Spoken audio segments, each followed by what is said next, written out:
You ask Tiger to solve. This deals with linear equations with one unknown.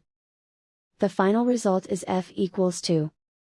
Let's solve it step by step. Group all f terms on the left side of the equation.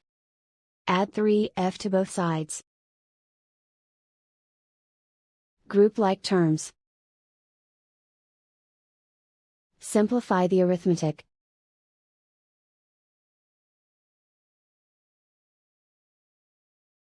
Group all constants on the right side of the equation. Add 8 to both sides. Simplify the arithmetic.